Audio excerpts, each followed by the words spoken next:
নবীজি বলেন, কোন বান্দাকে যখন কবরের মধ্যে রাখা হয়, রাখার পর ওয়াতুল্লিয়া, আমাকে আপনাকে মরণের পর যখন বাসতলায় রেখে আসা হবে, আসার পর তুয়াল্লিয়া, আমাকে আপনাকে যখন পিছনে রাইখা যাহাবা আসহাবুহু, সাথীরা যখন চলে আসবে। একবার কল্পনা আলেন, রাতের বেলা বিছানায় যখন বালিশে যখন মাথাটা লাগানোর পর কল্পনা করেন আমি মারা গেলাম, যাওয়ার পর বাসতলায় কোন কবরের মধ্যে আমাকে রেখে আমার আত্মীয় স্বজন চলে আসছে, ব্যাপারটা কেমন একটু চিন্তা করেন। আল্লাহ নবী কয়, কোন ব্যক্তিকে কবরের মধ্যে রাখার পর তুয়াল্লিয়া, কবরটা পিছনে রাইখা যাবা আসহাবুহু, যখন তার সাথীরা চলে আসে, বাবা চলে আসে, ভাই চলে আসে, সন্তানরা চলে আসে, আত্মীয় স্বজন সবাই চলে আসে, আল্লাহ নবী বলেন বেশি দূর যায় না, হাত্তা ইন্নাহু লা ইয়াসমাউ কুরআনি আলিহিম, আমরা যে হাইটা হাইটা আসি, আমাদের হাঁটার পায়ের জুতার আওয়াজগুলা ওই কবরবাসী শুনতে পায়। শুনে, কেন শুনে জানেন? ওই মুহূর্তে তার দেহের মধ্যে আত্মাটা আল্লাহ দিয়ে দেয়। কেন দেয়? ফায়াতিয়ানিহি মালাকান, দুইজন ফেরেশতা তার কাছে আসে। এটা আবু দাউদের বর্ণনা আর বুখারীর বর্ণনা। আতাহু মালাকান ফাআকআদা, আবু দাউদের বর্ণনা ফায়ুকঈদানি, দুই ফেরেশতা এসে তারে বসায়, বসানোর পর তারে প্রশ্ন করে। এর মধ্যে তিন প্রশ্নের মধ্যে একটা প্রশ্ন হলো আল্লাহর নবীর ব্যাপারে জানতে চায়, তাকে চিনুনি? ওই ব্যক্তি ইমানদার হলে যদি তিনটা জবাব সুন্দরভাবে দেয়, আর আল্লাহ নবীর ব্যাপারে যদি বলে আশহাদু আন্না মুহাম্মাদার রাসূলুল্লাহ, আমি সাক্ষী দিচ্ছি তিনি আল্লাহর রাসূল, এই কথা বলার পর ওই ব্যক্তিকে বলা হবে উনজুর ইলা মাকআদিকা মিনান নার, তুমি তোমার জাহান্নামের আসনটার দিকে তাকাও, এটা তোমার জাহান্নামের আসন। তো এই ব্যক্তি জাহান্নামের আসনের দিকে তাকাবে। এরপর বলা হবে আবদালাকাল্লাহু মাকআদাম মিনাল জান্নাহ, জাহান্নামের আসনের পরিবর্তে আল্লাহ তোমাকে জান্নাতের আসন দান করছে। তা আল্লাহ কয় এই কবরে তুমি থাকতে হবে, আমরা থাকতে হবে। আল্লাহকুমুত তাকাসুরু হাত্তা যুরতুমুল মাকাবির, কবর পর্যন্ত সম্পদের প্রতিযোগিতা তোমাদের চলছে। সূরা মুনাফিকুনে আল্লাহ বলেন, ইয়া আইয়ুহাল্লাযীনা আমানু লা তুলহিকুম আমওয়ালুকুম ওয়ালা আওলাদুকুম আন যিকরিল্লাহ, হে ঈমানদারগণ, লা তুলহিকুম আমওয়ালুকুম ওয়ালা আওলাদুকুম, তোমাদের সম্পদ, তোমাদের সন্তান যেন তোমাদেরকে আল্লাহ থেকে গাফেল করে না দেয়, আল্লাহ থেকে তোমাদেরকে অলস করে না দেয়, আল্লাহকে যেন ভুলিয়ে না দেয়। ওমাইয়া ফাল যালিকা, আল্লাহ বলেন যারা সম্পদ আর সন্তানের কারণে আল্লাহরে ভুলে যাবে, ফাউলাইকা হুমুল খাসিরুন, তারা ক্ষতিগ্রস্ত। নাউযুবিল্লাহ। বলেন সম্পদ দেয় কে? 10 তলা 20 তলার বাড়ির মালিক বানায় কে? হ্যাঁ, 10 তলা 20 তলা হালাল পন্থায় হওয়াটা দোষের না, দোষ কোনটা? যে আল্লাহ মালিক বানাইছে তাকে ভুলে যাওয়া। বুঝে আসছে নি? তো আল্লাহ কয় তোমাদের এই প্রতিযোগিতা চলবে কবর পর্যন্ত। কতদিন? কবর পর্যন্ত।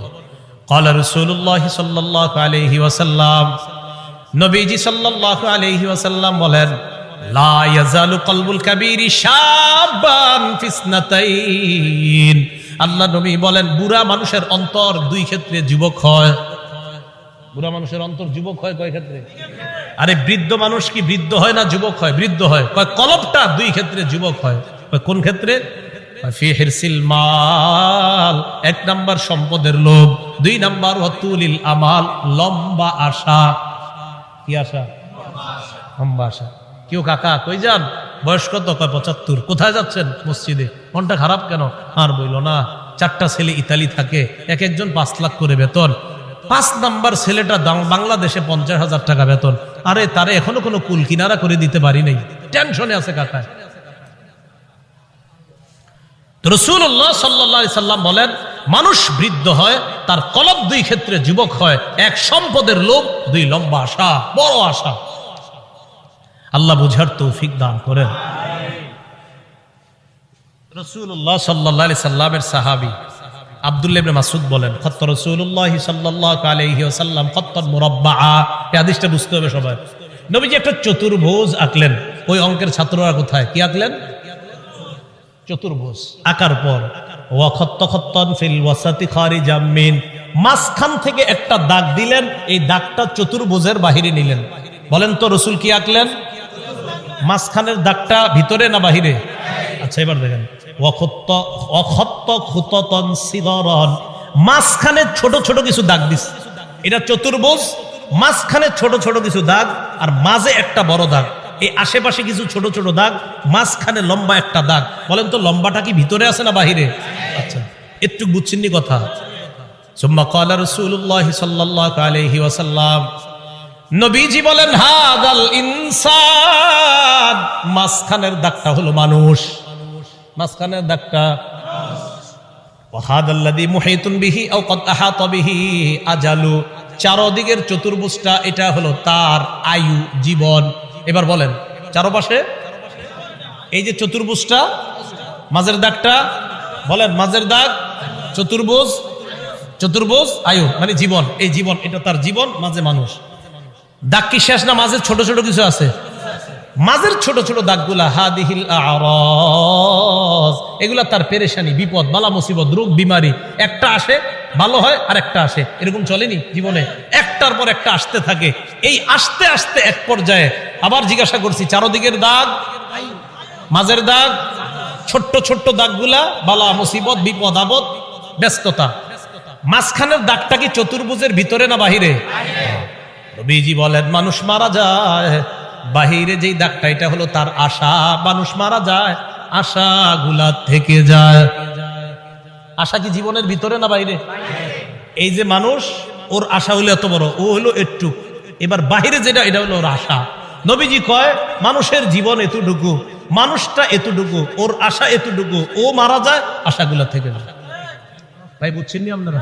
আচ্ছা, তো আল্লাহ পাক রব্বুল আলামিন বলেন আলহাকুমুত তাকাসুর হাত্তা যুরতুমুল মাকাবির, কবর পর্যন্ত এই সম্পদের প্রতিযোগিতা, প্রাচুর্যের প্রতিযোগিতা তোমাদের চলতেই থাকে। আল্লাহ আমাদেরকে কবরের প্রস্তুতি নেওয়ার তৌফিক দান করেন। আচ্ছা এরপরে দেখেন কি বলে, কাল্লা সাউফা তা'লামুন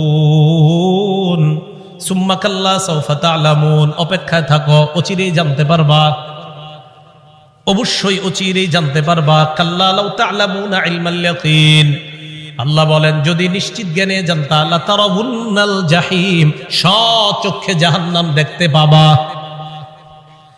আল্লাহ বলেন লাতারাউন্না, অবশ্যই অবশ্যই জাহান্নাম দেখবা। সুম্মা লাতারাউন্নাহা আইনাল ইয়াকিন, নিশ্চিত চোখে জাহান্নাম দেখবা। এরপর আল্লাহ বলেন সুম্মা লাতুসআলুন্না ইয়াউমা ইযিন আনিন নাঈম, এরপর তোমাদেরকে নিয়ামত সম্পর্কে জিজ্ঞাসা করা হবে। আল্লাহ বলেন অবশ্যই অবশ্যই তোমাদেরকে প্রতিটা নিয়ামতের কথা জিজ্ঞাসা করা হবে। আঙ্গুল, চোখ, কান, নাক, হাত, পা, প্রত্যেকটা অঙ্গের ব্যাপারে জিজ্ঞাসা করা হবে। ইন্নাস সামআ ওয়াল বাসারা ওয়াল ফুআদা, আল্লাহ বলেন